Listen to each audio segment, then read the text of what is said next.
Unlimited effect, premium template, no watermark. আপনার video হবে একদম প্রফেশনাল। ভিউয়ার্স, স্ক্রিনে আপনারা যে বাংলা টেক্সট অ্যানিমেশনগুলো দেখতে পেলেন, এই টেক্সট অ্যানিমেশনগুলো কিন্তু আপনারা অনেক প্রমোশনাল ভিডিওতে দেখে থাকবেন। ফেসবুক এবং ইউটিউবের অনেক প্রমোশনাল ভিডিওতে এরকম টেক্সট অ্যানিমেশন কিন্তু আপনারা দেখতে পারবেন, বাংলা টেক্সট অ্যানিমেশন।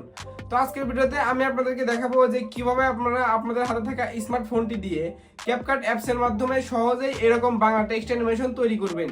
আসসালামু আলাইকুম ভিউয়ার্স, আপনাদের সাথে আছে আমি সাকিব, আর আপনারা দেখতেছেন সাকিব টেক ভার্স চ্যানেল। তো চলেন বেশি কথা না বলে সরাসরি মূল ভিডিওতে চলে যাওয়া যাক।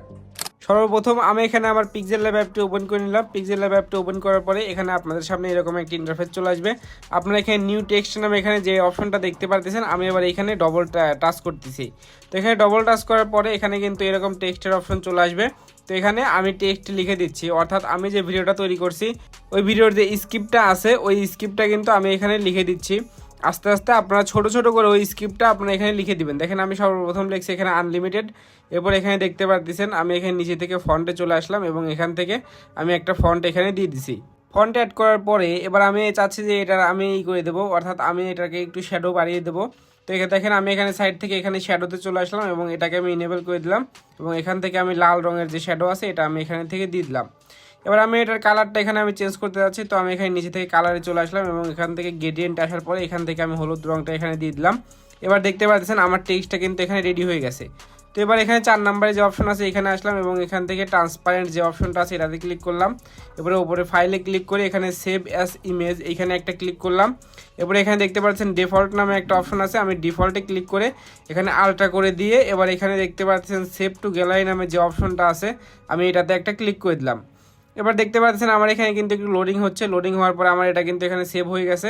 তো এবার আমি আমার যে স্ক্রিপ্ট আছে স্ক্রিপ্ট অনুযায়ী আমি এবার এখানে সব কিছু আস্তে আস্তে লিখে দিচ্ছি। আপনারা এখানে আপনাদের স্ক্রিপ্ট অনুযায়ী আপনাদের যেগুলো স্ক্রিপ্ট আছে ওই স্ক্রিপ্ট অনুযায়ী আপনারা সবগুলো টেক্সট আপনারা এরকম করে লিখে আপনারা এখান থেকে ছোট ছোট করে আপনারা এখান থেকে পিএনজি আকারে এরকম করে টেক্সটগুলো আপনারা বানিয়ে নেবেন। তো বানিয়ে নিয়ে আপনাদের যতগুলো স্ক্রিপ্ট আছে মানে অর্থাৎ যতগুলো লেখা আছে আপনারা এই অ্যানিমেশনটা করতে চান সবগুলো আপনারা এরকম করে লিখে নেবেন। তো এখানে টেক্সট লেখার পরে এবার আমি এখানে আমার ক্যাপকাট অ্যাপটি আমি এখানে ওপেন করে নিয়েছি, এখানে আপনারা দেখতে পাচ্ছেন এবং এখানে আমি নিউ ভিডিওতে এখানে ক্লিক করে আমার একটা ভিডিও আমি এখানে ইম্পোর্ট করে দিচ্ছি। তো আমি দেখেন এই ভিডিওটা কিন্তু আমি এখানে ইম্পোর্ট করে দিছি, অর্থাৎ একটা ব্যাকগ্রাউন্ড কিন্তু আমি এখানে ইম্পোর্ট করে দিছি। এবার আমি এখানে যে টেক্সটগুলো আমি ইসে থেকে লিখছি অর্থাৎ পিক্সেল ল্যাব থেকে যেগুলো আমি বানাইছি ওইগুলো কিন্তু এবার আমি এখানে একটা একটা করে আমি কিন্তু এখানে দিয়ে দিচ্ছি।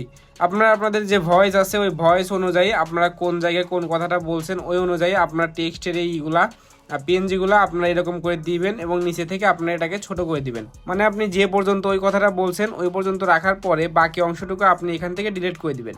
তো এরকম করে আপনারা সবগুলাতেই আপনারা যে পর্যন্ত কথা বলছেন ওইটুকু রেখে আপনার বাকিটুকু এরকম করে সুন্দর করে ডিলিট করে দিবেন এবং যতগুলো আপনারা আছে আপনাদের পিএনজি আছে সবগুলো আপনারা এরকম করে অ্যাড করে দিবেন। দেখেন আমি এখানে পিএনজি অ্যাড করার পরে এবার আমি এখানে ভয়েস অ্যাড করে দিলাম। ভয়েস অ্যাড করে দেওয়ার পরে এবার এখানে আমি ভয়েস অনুযায়ী আমি এটাকে ছোট ছোট করে কেটে কেটে আমি কিন্তু এখানে বসায় দিচ্ছি যে কোন জায়গায় আমি কোন কথাটা বলছি ওই অনুযায়ী আমি কিন্তু এই পিএনজিগুলো আমি কিন্তু এরকম করে বসায় দিচ্ছি। তো আপনারা এরকম করে সুন্দরভাবে দেখে দেখে আপনারা সবগুলোকে আপনারা অ্যাডজাস্ট করে আপনারা বসায় দেবেন যে কোনখানে আপনারা কোন কথাগুলো বলছেন। আপনারা কিন্তু ফাঁকা রাখবেন না, ফাঁকা রাখলে কিন্তু এটা ভালো লাগবে না, যার জন্য আপনারা কিন্তু একদম একটার সাথে আরেকটাকে লাগায় দেবেন। তারপরে এখানে দেখতে পাচ্ছেন এখানে পিএনজি অ্যাড করার পরে এবার আমি চাচ্ছি যে এখানে একটা মানে সাউন্ড ইফেক্ট অ্যাড করব। সাউন্ড ইফেক্ট অ্যাড করার জন্য আমি এখানে নিচে থেকে অডিওতে চলে আসলাম এবং এখানে সাউন্ড এফেক্টস নামে যে অপশনটা আছে এখানে আসলাম। আসার পর এখানে সার্চ বারে চলে আসলাম এবং এখানে আমি পপ লিখে এখানে আমি সার্চ দিয়ে দিলাম। তো পপ লিখে সার্চ দেওয়ার পরে এখানে আপনারা পপের সাউন্ড ইফেক্ট যেগুলো পাচ্ছেন এখান থেকে আমি একটা সাউন্ড ইফেক্ট আমি এখানে দিয়ে দিলাম। দেখেন এই লেখাটা যখন আসছে তার শুরুতেই কিন্তু আমি সাউন্ড ইফেক্টগুলো দিচ্ছি। তো এরকম করে যতগুলো আপনাদের পিএনজি আছে পিএনজির যে লেখা আছে তার সবগুলোর শুরুতেই আপনারা এই পপ সাউন্ড ইফেক্ট বা যে কোনো একটা সাউন্ড ইফেক্ট আপনি কিন্তু এখানে দিতে পারেন। আমি এখানে পপ সাউন্ড ইফেক্টটা দিচ্ছি। তো এটা কীরকম লাগে আমি আপনাদেরকে এটা হওয়ার পরে দেখাবো না যে পপ সাউন্ড ইফেক্টটা আসলে আমি কিসের জন্য দিচ্ছি। দেখতে পাচ্ছেন আমি যতগুলো এখানে কিন্তু আছে পিএনজি আছে সবগুলোতেই আমি একে একে এখানে কিন্তু সাউন্ড ইফেক্টগুলো আমি এখানে অ্যাড করে দিছি। অ্যাড করে দেওয়ার পরে এবার চলেন আপনাদেরকে আমি এটা একটু প্লে করে শোনাই যে এটা কীরকম হয়েছে। Unlimited effect, premium template, no watermark. আপনার ভিডিও হবে একদম প্রফেশনাল। তো আপনারা এখানে শুনতে পেলেন এখানে অনেক সুন্দরভাবে আমার এখানে কিন্তু একটা বাংলা টেক্সট অ্যানিমেশন কিন্তু এখানে তৈরি হয়ে গেছে। আজকের ভিডিওটা এ পর্যন্তই। ভিডিওটা আপনাদের কাছে কিরকম লাগছে অবশ্যই কমেন্টে জানাবেন। আর যদি ফেসবুক পেজ থেকে দেখে থাকেন তাহলে অবশ্যই পেজটি ফলো করে দিবেন। আর যদি ইউটিউব চ্যানেল থেকে দেখে থাকেন তাহলে অবশ্যই চ্যানেলটি সাবস্ক্রাইব করে দিবেন। দেখা হচ্ছে পরবর্তী ভিডিওতে। আল্লাহ হাফেজ।